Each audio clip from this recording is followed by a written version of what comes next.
it's afternoon, good afternoon, depending on where you are in the world.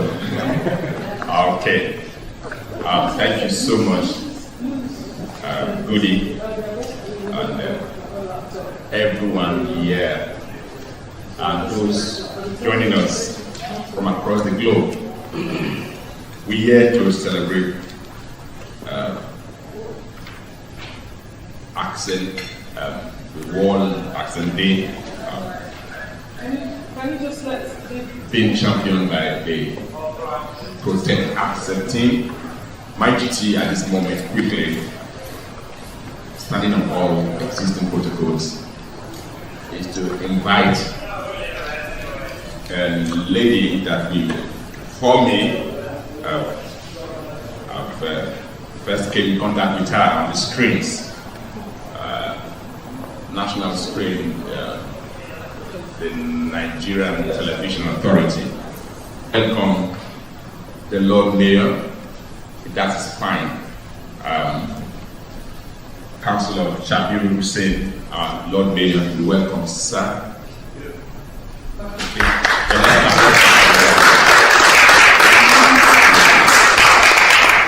We'll come back to Honorable Abigail. I'll just take it. Thank you.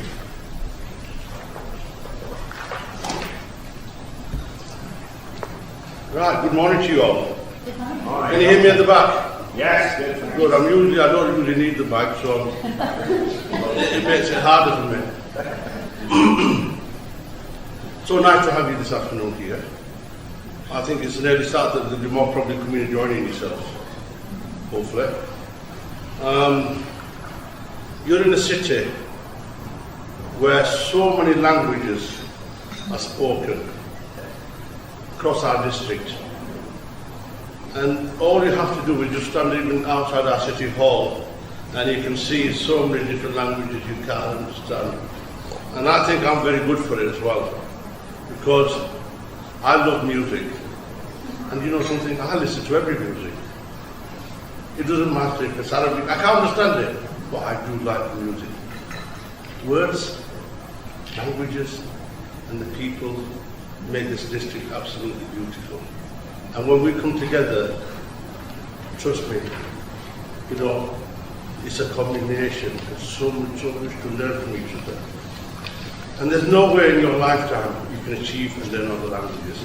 There's nothing you can do in your lifetime to see the world. There's so many beautiful places. And I envy some people when they come over here into this country and they say, have you been so places? And I've been here 52 years. I haven't seen that one. And then he showed me a picture and I said, I thought that was beautiful. Like, you know, there's so much to see, so much to do, and so much to learn. And, you know, you will always have,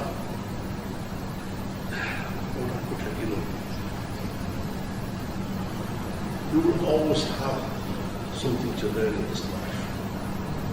Because when I came here as a child, and I didn't speak a word of English, and I went to, you know, people go to about 3 different schools, I went to 6 different schools just to learn the language.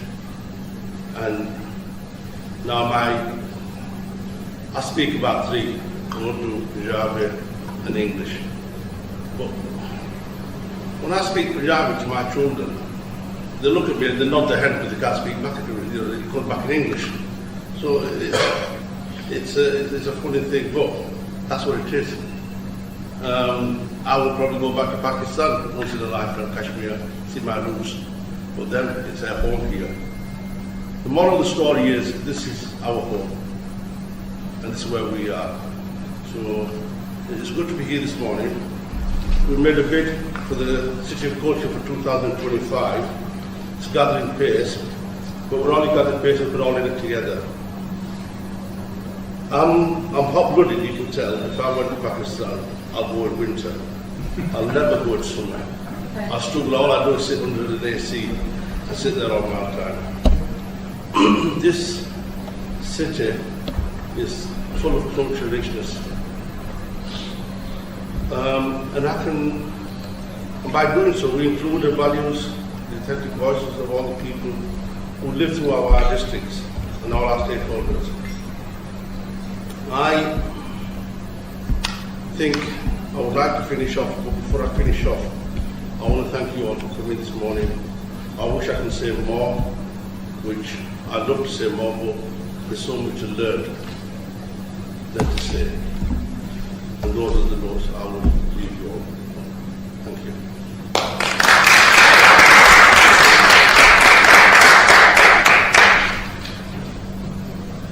Thank you so much. No, you're welcome. I'm just going to take a seat for 5-10 minutes before I go. Thank you, I Lord Mayor. hope you don't mind. Thank you so much. Easy. I'll show this so I can see it, but I can't get this. I'll have a glass. Okay. Thank you so much, the Lord Mayor, Councillor Shabiru Hussein, for those words talking about your roots and how far you come. Now to bring in the next speaker, who, as I was saying, first, I came to never went to know all this on the National Screen Television, National Television Authority, they're called, and still it is. I guess she's with us now, joining us Zoom. I want to bring in a bio is on the handouts on the table, so I won't go through all that. But Honorable Abike Dabri Erewa is known to most of all that are from Nigeria. In 1-2 words, she was a brilliant broadcaster, and later she became a politician. She served as an MP in the National House of Representatives, and now she chairs the Diaspora Commission. So let's make welcome Honorable Abike Dabri. Over to you, ma'am. I must agree with Protect Accent Initiative that a lot of times, many of us are accent-based. In my own opinion, I do not think that having a different accent makes one less intelligent or below standard without mincing words. Say that there is no standardized accent. We are all different and unique in our own different ways. Just like skin color, which are different. Even within the same race, we have different shades of skin tone. So it is with accent.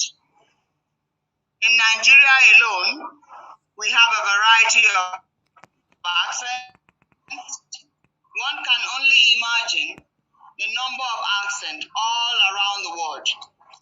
Everyone, irrespective of their accent, has something to offer. This is Honorable Abike Arewa, the chairman of NIDO, My accent should not be a measure of Nigerians my in intelligence or Diaspora Commission, sophistication. giving I her am speech. glad that the Protect We're happy to have you here. Accent Initiative is doing all it can to challenge this often overlooked bias.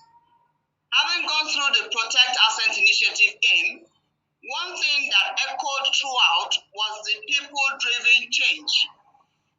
As stated, you aim to empower and equip businesses and individuals to promote equality and diversity among their workforce and eliminating unlawful discrimination and unconscious bias and stereotype.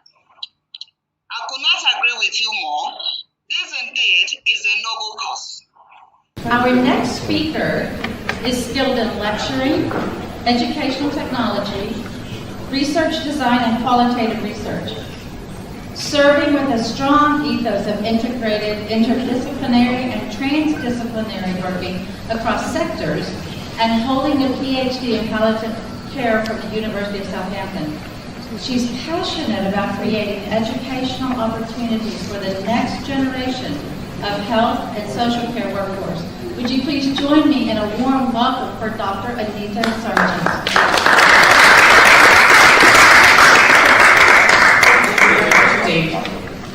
Can you hear me okay? So, thank you for being here today. I have to say, when I heard about and met Goody for the first time and got to know about the work she was doing, I just knew this was going to have widespread implications, not only for the rights of individuals to be respected, their individual backgrounds and personal characteristics, but for their voices to be heard and accents that identify each of those individuals. So I wanted to start by telling a little story. So I wanted to tell you a story about myself, just to start with. So as a 10-year-old, I moved from a very sleepy little village, well, my parents moved me, of course, I wasn't that independent at that point, into inner London, where I went to an incredibly diverse junior school. I was in the minority as a white child, and it was just so multicultural. I just felt incredibly at home. And I absolutely loved that school, and I still think about that at the time. Because when I was 14, my parents then moved from London into Manchester. Now you might go, why am I talking about this at an accents conference? Well, it's really, really important, because that's when I first discovered accentism for the very first time.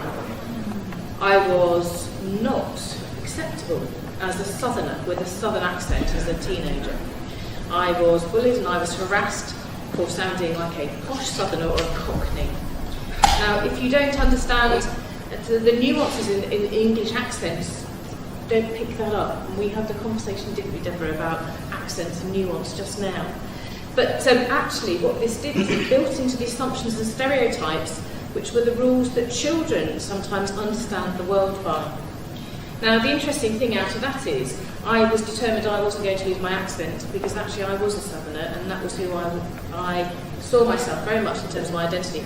My brother and sister differently. They were younger, they found it harder to cope with, and so they assimilated themselves really quickly. And so you could ask the question about, did they lose something of themselves as the southern children that they were? So accent is about identity, and it's really important for everyone to appreciate your accent is part of who you are. It names your home, it names who you are within potentially your family, and also your communities. So I stayed and went back down to London as soon as I could. I literally ran out of the house after I'd finished my exams, because I wanted to go back where I felt safe, in the multicultural city of London. So, but interestingly though, I returned north after 20 years, and I still find myself being accused of going all southern when I get excitable. So my accent may well change in front of you, and that's something that happens if you've been in a place for a long time. You pick up nuances and then suddenly you go back. But the important thing is really about stereotypes, isn't it? Research by Accent Divides Britain with St Mary's University and the University of York did some comparison work. They published in 2020, and they looked at and reviewed analysis done 50 and 15 years ago. And sadly, it showed that public attitudes to accents and their related stereotypes have remained largely unchanged, which is disconcerting. Over the last couple of years, it's also been raised in terms of news reporting. So that piece of work showed that people in higher occupations, such as lawyers, didn't show a significant preference for accents. They particularly chose the general Northern English accent. So if you go to the regions in the north, you'll find people have got very different accents. So it already has assimilated a range of different identities there, compared to people in different employment. So Sky News wrote something about it in 2019, and what they were doing, they spoken to Fiona Hill, who was a British-born US security advisor who spoke at President Trump's impeachment trial. And she came from the northeast of England, so described as Geordie speaking, so the accent of Newcastle and Sunderland. And she said really clearly that she moved to the US because if she stayed in the UK, actually it would have held her back, her accent would have held her back, and she wouldn't have had the opportunities that she had by moving to the United States. So this is something that's really important, and this piece of research on accents also showed that there was continuing bias against Liverpudlian accents, African and Caribbean accents, whilst the received pronunciation, i.e. the Queen's English, and North American accents facing little discrimination from employers.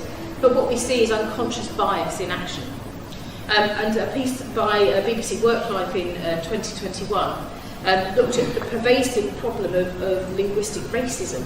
And the piece talks about an Ethiopian accented staff member who had reported his colleagues frequently interrupted him. And they looked into this and they found that actually they were discriminating against this member of staff, claiming his English was unintelligible, and they started excluding him from meetings. So that's an ism in action, isn't it? However, the impact of accentism is about the fact that this chap became very self-conscious during meetings. He ended up not talking up and started using the chat feature. So this is an adult in action. So what happens through the lifespan? Well, actually confidence and life career opportunities can be affected by accents, as we know. The United Nations says, all human beings are born free and equal with dignity and rights, with potential to contribute constructively to the development of society. However, how can that happen if accentism is at play? So linguistic racism or regionalism, linguistic regionalism, can lead to a deprivation in terms of education opportunity and employment opportunity, and also aspects around health and housing. And as we go back to Fiona Hill, who is the US security advisor, she said, I grew up in a poor, very distinctive working class, with a very poor and distinctive working class accent. And in England in the 1980s and 90s, I would have been impeded in my professional opportunities. It's still there, and it doesn't matter where you come from, accentism is at the heart of this. There is a big issue though, in terms of how do we understand this social construction of accent hierarchies, so the order that people preference accents, does create a norm against which we are all measured, with accents from industrial, mining, manufacturing and working class areas of the UK being measured against the Queen's English in a negative way.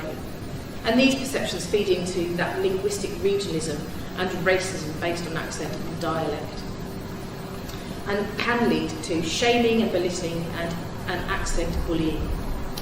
So what are we here for? We're here to celebrate the fact that we should value linguistic diversity and intersectionality. Professionals have the ability to limit how much accent bias there is. And the research on accent bias in Britain shows that actually simply raising awareness about accent bias may be one of the most effective interventions for recruiters in organisations to do. So I do want to just leave you with a very short piece which I do hope will make you smile.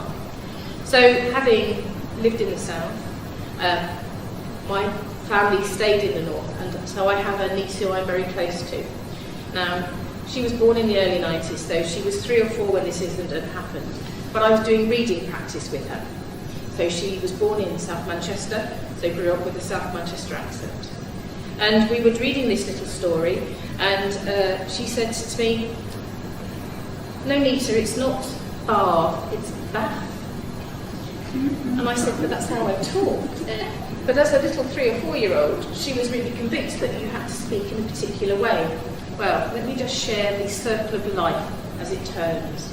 So she now is a mum to a 4.5-year-old who was doing reading practice. Now the important thing is, she's moved back down south, and her little 4-year-old, my great niece, is southern, if we want to use these terms. And so she was doing reading practice with my niece. And she said, "No, Mummy, it's not grass, it's grass." So I live in a family with multiple accents, multiple ways of understanding how we may speak. We laugh about it. Accents are there to be valued and shared. We just need to take time to listen, to hear and tune in. And these are huge implications for education across the lifespan. So let's just celebrate today. Goody, thank you for letting me be here today. Your work and this whole project I think is absolutely vital. And thank you very much for listening.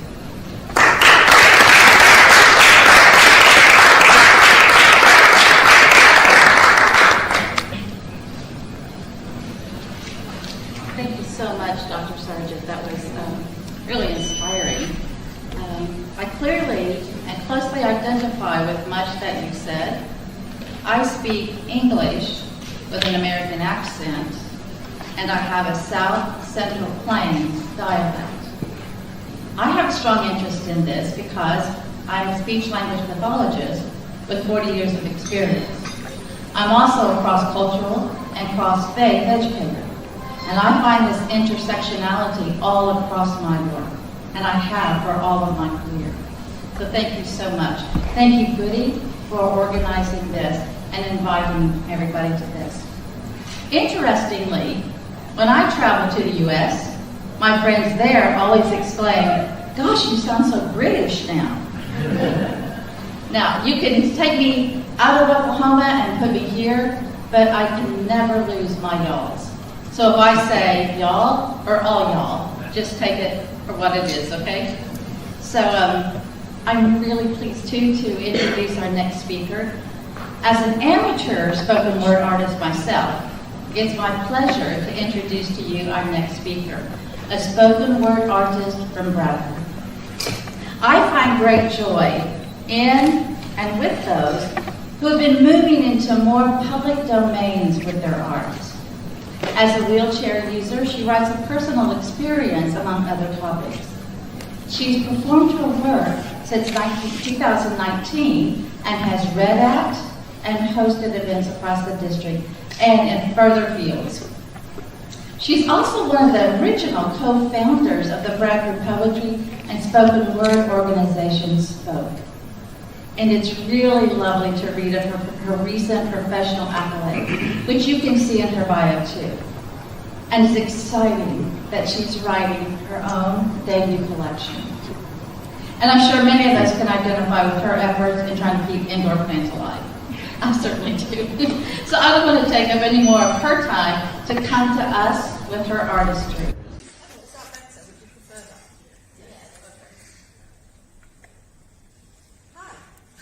Thank you very much for such a warm introduction. That was lovely. And thank you so much, Goody, for asking me to come here today and for this whole event and everything that I know you've worked so hard on these last few years with accent protection. It's just, it's amazing what you did. I thought I would read 4 poems for you today. The first one goes amazingly well with Dr. Sargent's speech. So that's worked out. In the words of Bob Ross, that's a happy accident. So that's going quite well. I thought I'd tell you a bit about myself in a poem that I wrote a few years ago called My Voice.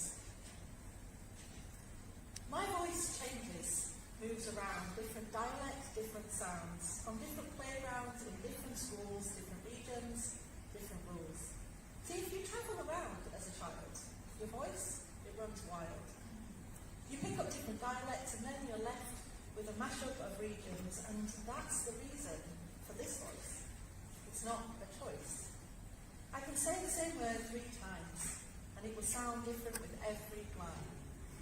I'm not kidding. Even my Google assistant thinks I'm my daughter, and then other times it says, "Hello, Laura." How can I sound different on different days, and even hours different ways? Some people are bound to think I fake. Some people and then, and dinner and tea are the meals I eat. I've even been known to adopt the Geordie, when my voice goes on like Coy, and I end on a high like, "Didn't he lie?" But usually it's far more subtle. The tone, it just changes a little. And people say, "Why do you not sound like you? Why don't you just be yourself?" But this is me. I am trying to be myself. It's just myself is a mixed bag. Leftover bits and bats from living in one end of the country to the other and back. I left Yorkshire when I was just a few years old. I lived down south till I was 9. By the time I left I was 10, and then I lived in the northeast with a Geordie twang. How way I man. But at 13 I returned to Bradford and I got stuck with this accent. It's neither here nor there. It's a classical speaking voice, but neither did I fit on the council estate I grew up on, boss. And the weirdest thing of all is I don't sound like my sister, my brother, or my friends at all. I have, however, found that I do sound like someone I know quite well. I sound like me, and that is all I need to be. Thank you.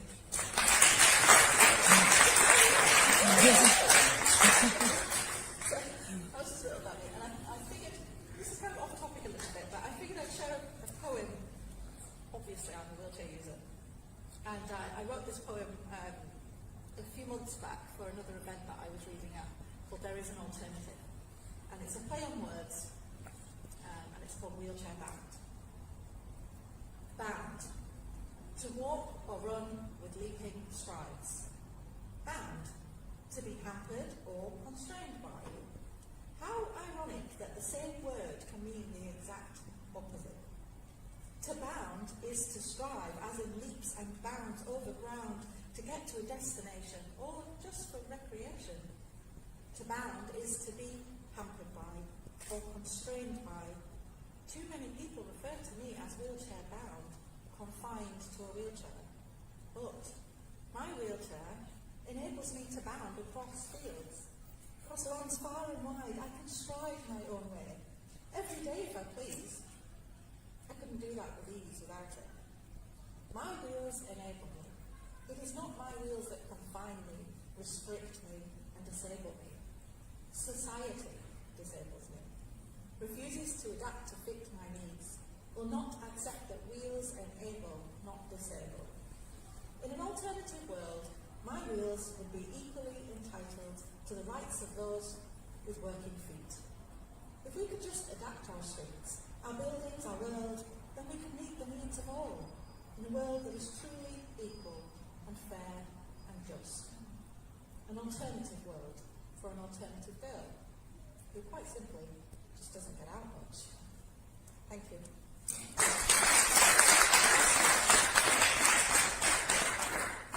So that's my plan. I thought I'd just share a point with you.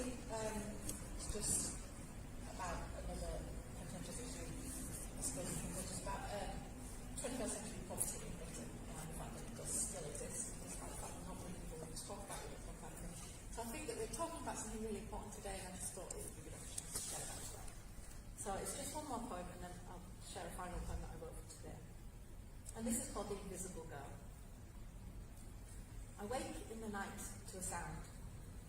A familiar sound that can't be found, a whistle tracked down to the window frames that wobble in place, and I pray that they will stay and not one day fall from their place in the wall. And I wonder if the black furry monster mold that climbs these walls will swallow whole my room with me in it. I dream of a room that is pink, and I dare to think that one day I may have a room to myself, where my bed is my own, not one I've outgrown, but the right-sized bed, complete with a soft pillow to rest my head. There is no black monster to swallow me whole. In my dream room there is not cold, and my skin does not itch, and the wind does not whistle like a cackling witch, and I don't have a cough, and my chest doesn't rattle. Breathing feel like constant battle. And when I wake in my new pink room, I'll gladly get up and go to school, for the children there will not look at me and run, but they will let me join in with their fun. And the teacher doesn't have to give me her lunch, for I will have my own to lunch, wrapped up in a beautiful pink sandwich box, and I'll skip in the playground in my pretty pink socks. People will see me and say hello. People will greet me, even ones I don't know. And I'll no longer be the invisible girl in the invisible world where a black furry monster climbs the walls and the wind whistles through windows that threaten to fall, and I don't own a pair of socks. That's all. Thank you.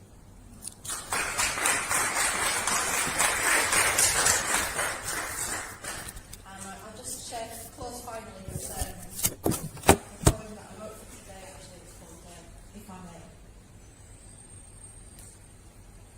I'm here today, if I may, to share, today, to talk differences. Differences between voices. What is it? Let's think about that. Nuance, colloquialisms, any nationalism, patriotism, talking racism, sexism, ageism, accentism. So many isms that infiltrate, cause racism, use definitions that influence, bringing together forever of a future, where the way we speak makes us strong, not weak, builds us up, shows one another there's another way, a better way, a coming day, when the way we speak in different ways is more than okay. It's a new normal, a new formal, and I pray that when it is that way, we never, ever look back.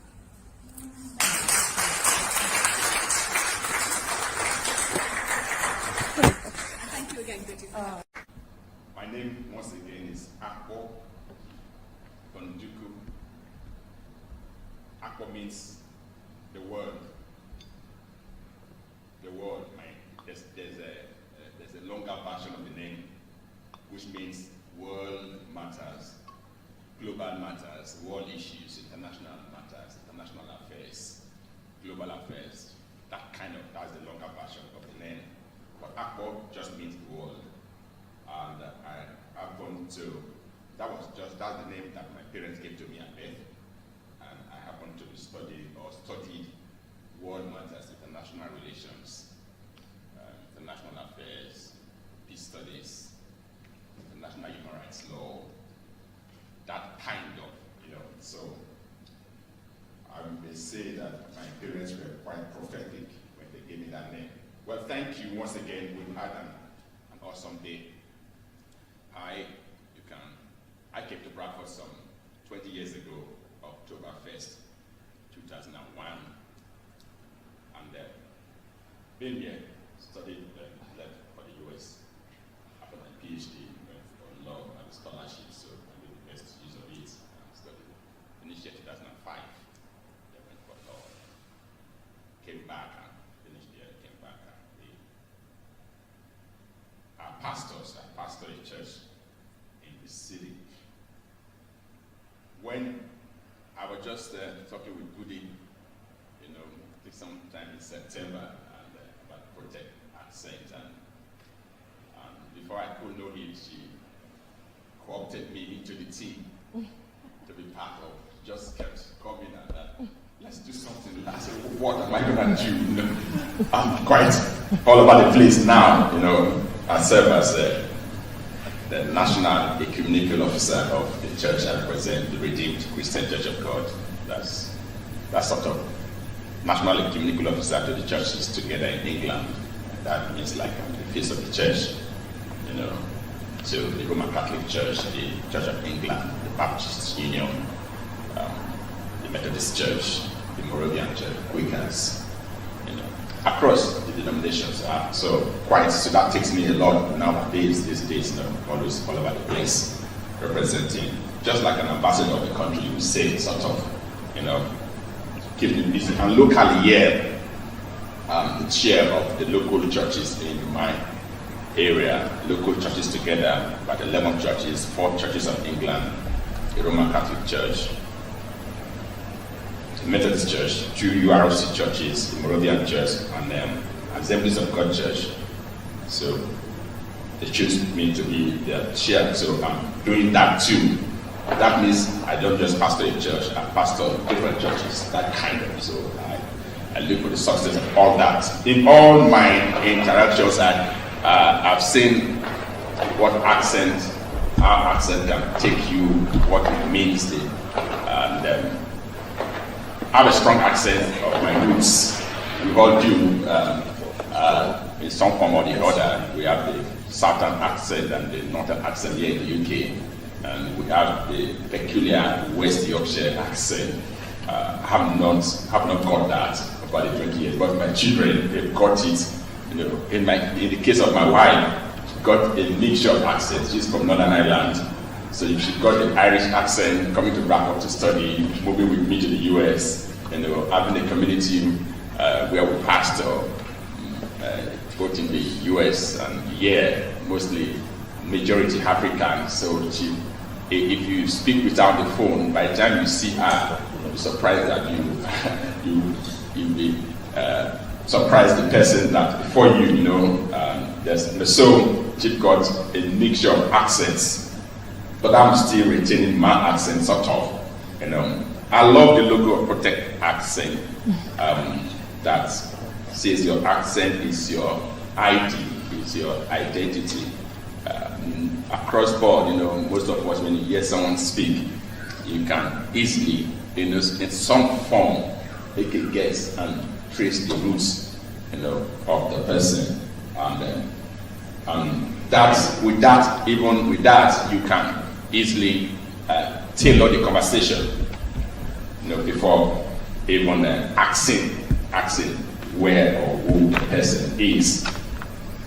I I wanted to touch briefly within the few minutes I have on how accent is or can help, in furthering peace, fostering peace and peace building, peacemaking, conflict resolution. Our accent is, is needed for community, for building a community spirit, and togetherness. Accent is needed also in community security. I was thinking also that in our security system, if you made a call and the police picked the call at the other hand, I was thinking that if there is a system whereby from the accent of the caller, the response strategy should be in line with the accent of the caller.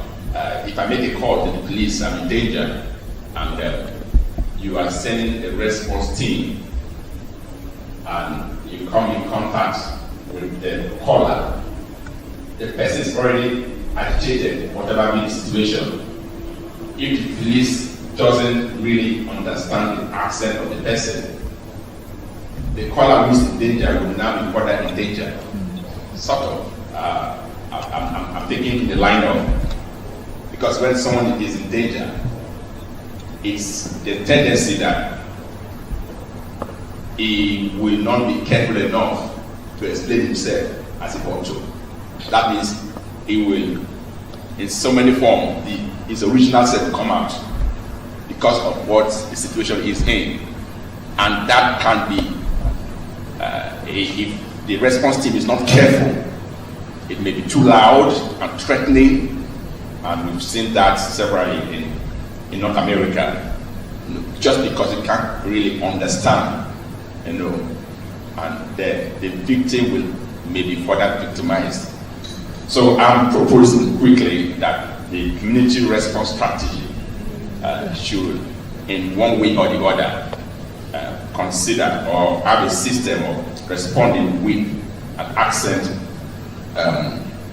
understanding, sort of. I'm also thinking about the fact that for us, for many, I've seen so many people not having the right kind of career growth just because of their accent.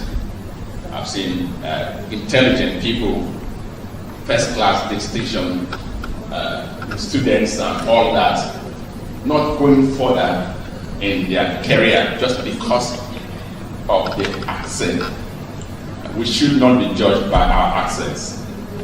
If I borrow the words of Martin Luther King, but by the content of our character. And that's my subtle submission that it is necessary for the system, society where we are, to be inclusive. We shouldn't be further endangered just because of our accent. If we consider accent as our identity, it is natural, and in yes, we may want to tilt in some form to the environment where we are, because communication is about being understood. But in being understood, it is not required for you to lose your identity in some form. Someone was saying that if the Chinese can speak in their language at the UN General Assembly, and the system will provide all the gadgets for interpretation, that means a particular language shouldn't be the global standard of judging one's intellect.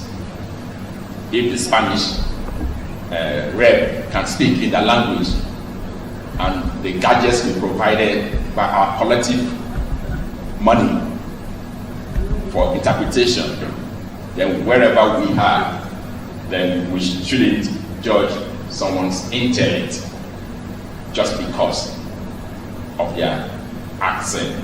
Like I've said, in the last few minutes I've worked with people across different, I'm working with people from across different backgrounds, different nationalities. And then one thing that has helped me more is my broad background of knowledge. Okay, and that is what I normally promote more. And with a broad background of multidisciplinary understanding of life, that helps me in communication. If I'm speaking to someone that is Asian, that is an American, that is a European, I will pick up something from where you are from based on my understanding of the world. I've studied in Austria. So if I'm speaking to a German or Dutch, I have a bit of that. With that knowledge, I pick a point so that we can have a useful conversation that will interest the other person. Not because I'm fluent, but just basic knowledge. If I'm speaking with an American, just for the fact that I studied in America and lived there, I pick an interest and he picks a point from there, and we have a common place. But just normal life interests, football, and something, all that. So with that kind of, we shouldn't be judged or limited. That's the point I'm trying to make. We shouldn't be limited just because of our accents. And in concluding, I want, as a world we are in, let's, in respecting ourselves, let's respect the other person. Don't disrespect someone because of the accent. If we are leaders, for most of us that are here, let's encourage the people who lead to be who they are, because in doing that, we will have the best of them. We'll have the best of them, and we want the best for the world, and we don't want the best to be limited because of their accents. So thank you so much, Goody, and thank you so much for the entire project accent team and those here with us and those joining globally. We are in this together, and we've come to be part of this team now, and let's push to make the world a better place for all of us. And saying that, I rest my case.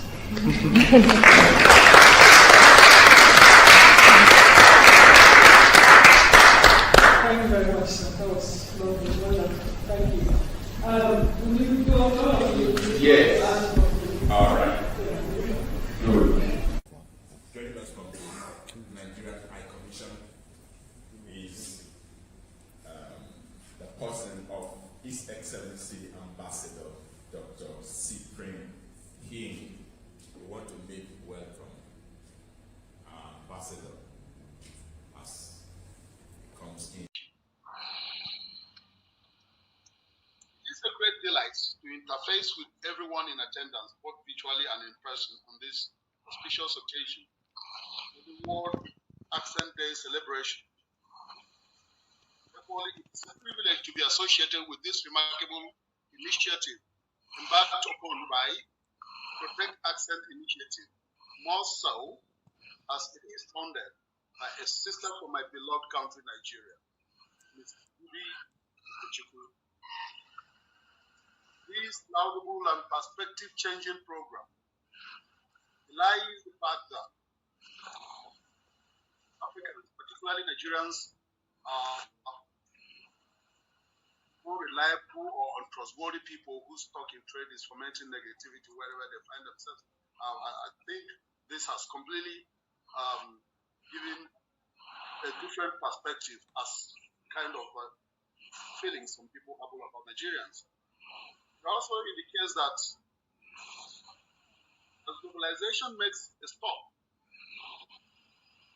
at our very doorstep, more discriminatory lines will continue to thin among races as reaching for achievement is no longer a product of our own color of skin, but the positive thinking process and the content of one's character. The theme of our conversation today, therefore, gives hope that one day our people of the world will be treated not necessarily by the possession of their accent, Thank you for their knowledge and ability.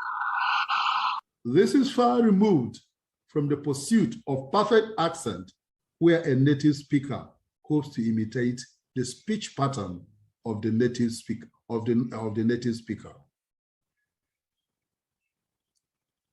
Adopting a multilingual approach at the UN has enabled linguistic and cultural diverse members of the organization to communicate more freely among themselves without fear of miscommunication or loss of translation.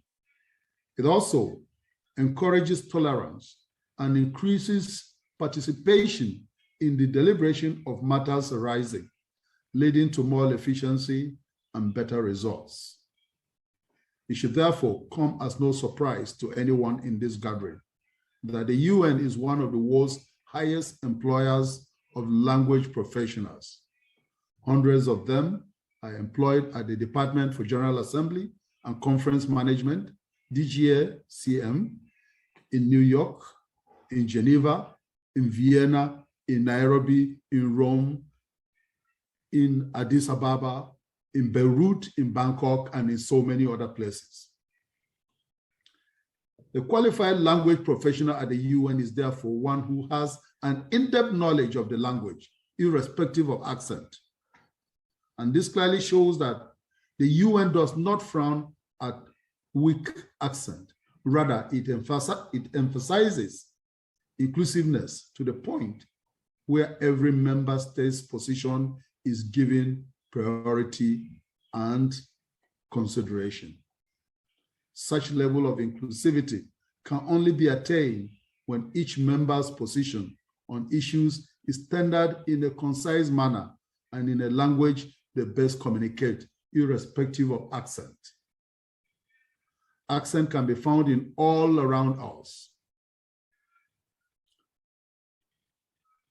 As long as there are different languages spoken in the world, we have accent everywhere.